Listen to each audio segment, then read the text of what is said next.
Hey everybody, Max DeBoss here from MaxwellSmart.co, and this is my final vlog, not forever, but as for part of this course that I've been going over, my Intro to Multimedia in Education course.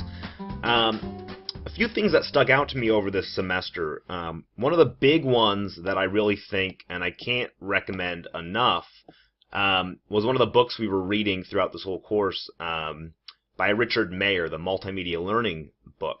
That was probably one of the most beneficial books that I've read regarding multimedia in education. There was a number of books or resources. We'll just kind of give you tips on tools to use, how to use them, how they benefit classes. Richard Mayer really goes through his entire theory of multimedia learning, and goes through all of the theories such as the redundancy principle, the temporal contiguity principle, and these are all things that a lot of them come as surprises to me when I was reading them, and I'm thinking through a lot of people throughout this course. I've gone through a lot. I've talked a lot about the temporal contiguity principle as well as the redundancy principle, and especially for somebody who teaches multimedia production such as myself, those two principles were probably the most beneficial for me to learn about, whereas I teach a lot of, or I use a lot of visual learning in my class, a lot of videos, presentations, using text, images, videos, as well as me doing a lecture. Knowing that a lot of that can lead to overload, where students just end up not learning anything.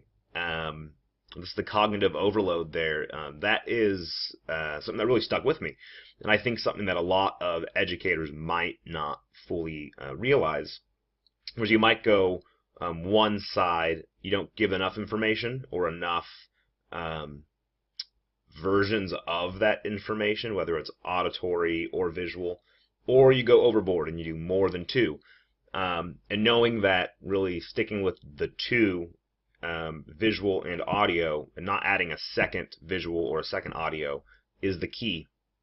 That was very interesting for me, and something that I will definitely be taking with me throughout the rest of my teaching career. A number of things that I think I will be using tool-wise that I've learned in this course.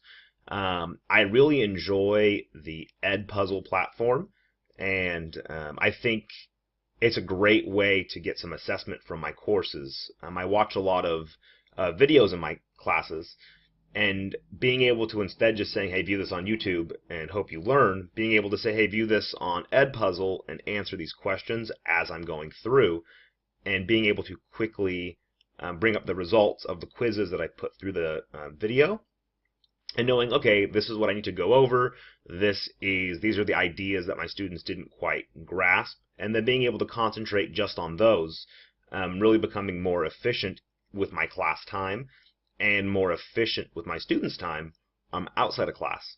That way they're not working on a bunch of homework or projects that they already fully comprehend.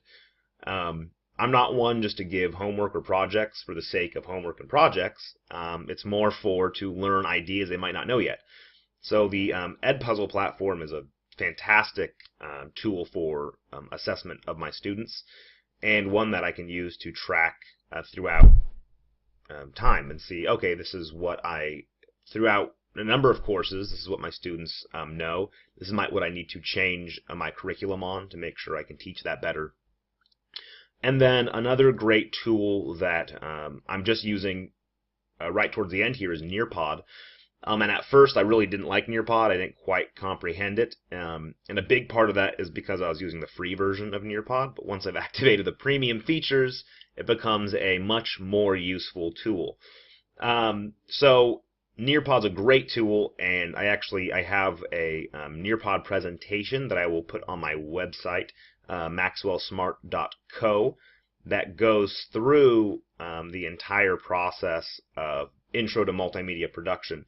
Photography, video, Adobe Premiere has a lot of slides, information, videos, and I tie in a lot of the tools that I talked about on my site.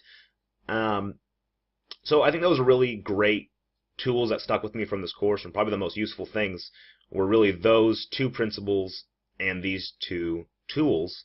So I just want to thank you for tuning in recently throughout this course, and that you can continue to tune in for my various posts and vlogs and presentations that I post.